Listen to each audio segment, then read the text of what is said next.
El cerro de la bufa y el pastor.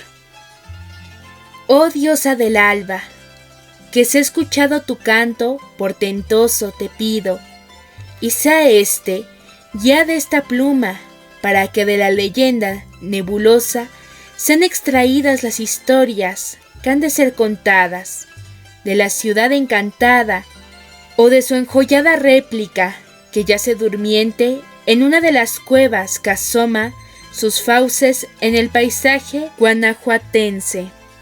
Allá, en los albores del prodigioso siglo XVI, cuando los místicos bosques y ríos, la luz y la oscuridad, los animales y el aire, las piedras y las montañas de Guanajuato eran aún sagrados para los chichimecas. Sin previo aviso o consideración alguna a las antiguas costumbres de estas tierras, el brazo dominante del rey de España repartió estas tierras como estancias ganaderas para el beneficio de algunos de sus súbditos, recién llegados a estos pristinos paisajes, otrora hogar, entre otros, de grupos chichimecas.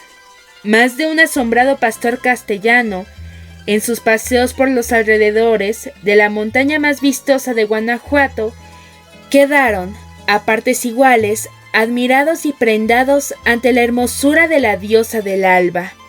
Una mujer delicada, cual rocío, y elegante como el cielo. En su caminar por los parajes, siempre iba vestida con telas teñidas del más maravilloso púrpura y el más resplandeciente nácar, que, consciente de la belleza propia y de la de sus vestimentas, cada mañana desplegaba a su paso por los senderos de aquella montaña sus celestiales vestiduras y hermosas maneras. La diosa del alba, lo sabían los chichimecas, no era otra que la hija única de un viejo hechicero que habitaba en los riscos más altos de la cumbre y que por mandato del padre, por aquel entonces, ella estaba casada con el señor de la Casa de las Flechas, un guerrero de enorme fuerza y gran valor. En una de esas ocasiones en que la diosa recorría el bosque, un pastor, arrebatado por su belleza, se atrevió a seguirla por los senderos y osó dirigirle también palabras de amor, sin prevenir que el señor de la Casa de las Flechas observaba la escena desde una cima, y entre dicha escena, loco de celos, preparó el arco, empuñando una flecha, y con un disparo certero, impulsado por su enojo, atravesó el corazón del joven atrevido. Sin demora alguna el guerrero, más acostumbrado a las artes de la guerra que a las de la gentileza, alcanzó a su cónyuge celeste. Recriminó su conducta y la recluyó en una cueva, para luego convertirla en una serpiente con las artes mágicas aprendidas de su suegro. No pasó mucho tiempo para que el viejo hechicero de la montaña se enterara de lo sucedido con su hija, y con gran indignación de inmediato procedió a vengar el infortunio de su hija. Convocó una tempestad, tendió un manto colmado de nubarrones y arrojó sobre el impetuoso señor de la Casa de las Flechas un rayo atronador. Luego pronunció un conjuro con el que convirtió al joven guerrero en un esbelto risco.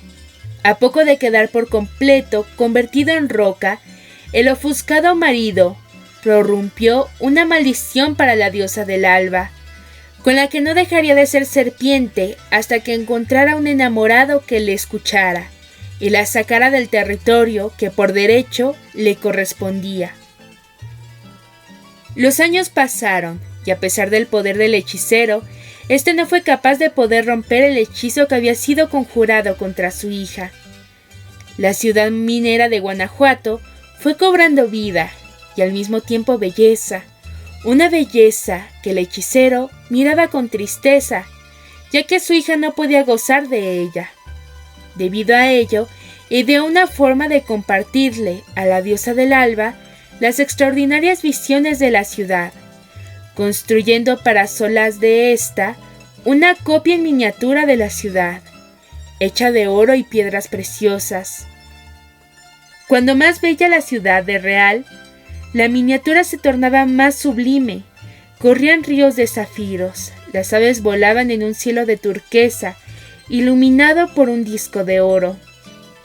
Pieza a pieza, la ciudad creció en tamaño y hermosura año tras año, destinada a ser compartida únicamente con aquel que pudiera liberar de su prisión a la diosa del alba.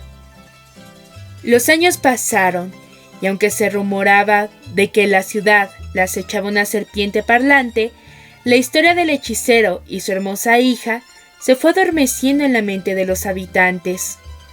Algunos pastores juraban haber escuchado la más dulcísima voz cuando salían a pastar sus ovejas, pero nadie logró ver nada.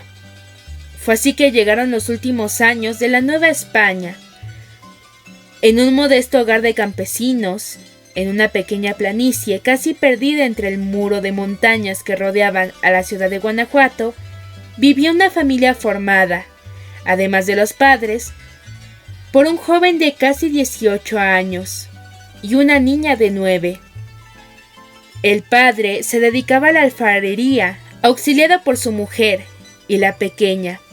Por su parte, el joven se ocupaba del pastoreo, llevando las ovejas y cabras, propiedad de ellos, que con mucho esfuerzo y sacrificio habían comprado, a apacentar ya al pie de los montes, o bien a las partes elevadas y planas de aquellos, donde crecía en abundancia la hierba.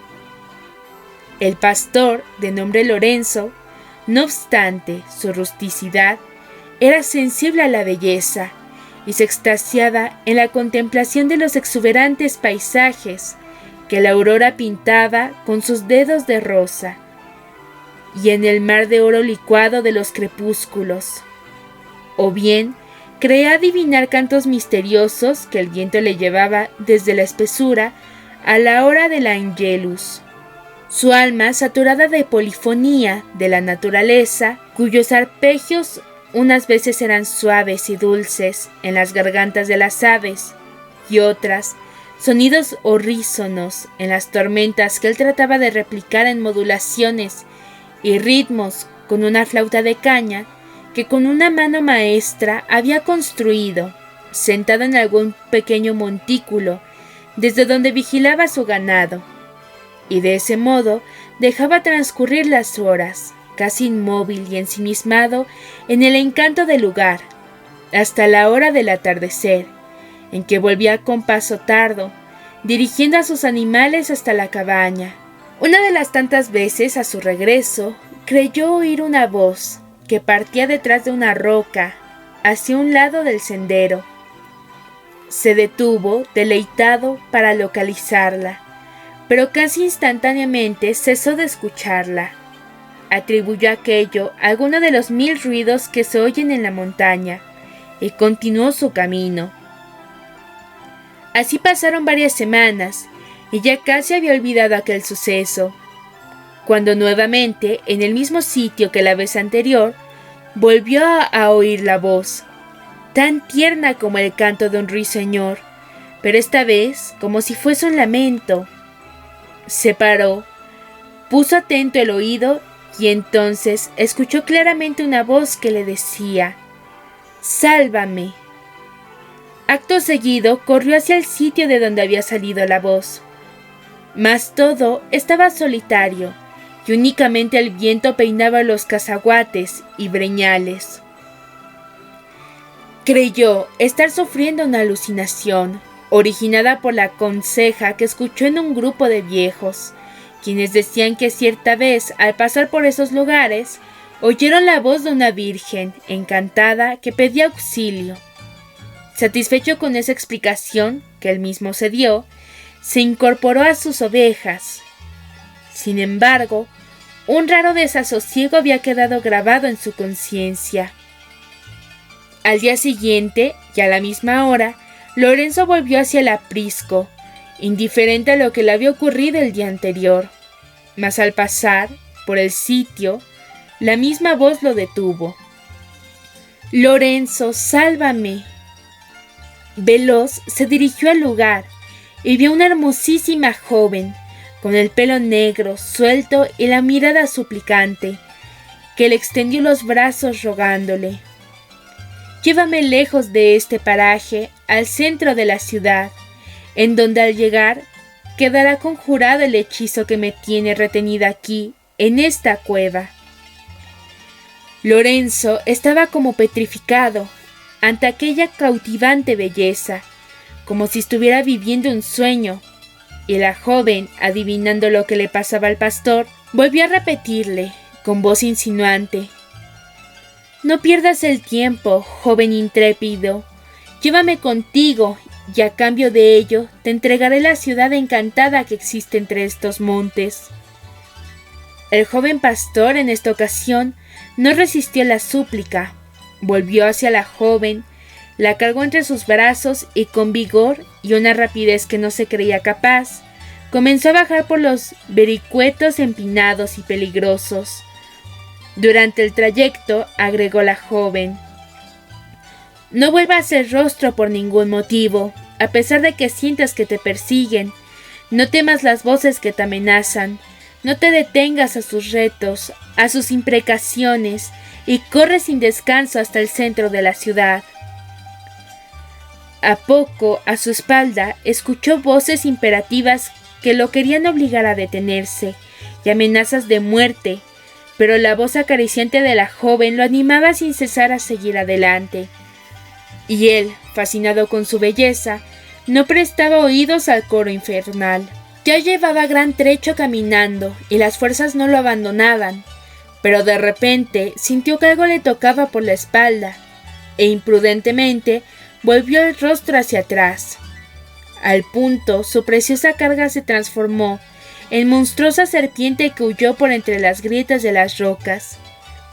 El pastor, al principio sorprendido, no supo qué actitud tomar, mas en cuanto se repuso, corrió hacia la cueva por donde había creído verla. Llegó hasta el lugar y buscó ansioso, pero ningún rastro revelaba la presencia del animal. Atónito y profundamente decepcionado de haber perdido a su bellísima virgen a causa de su imprudencia, se quedó inmóvil.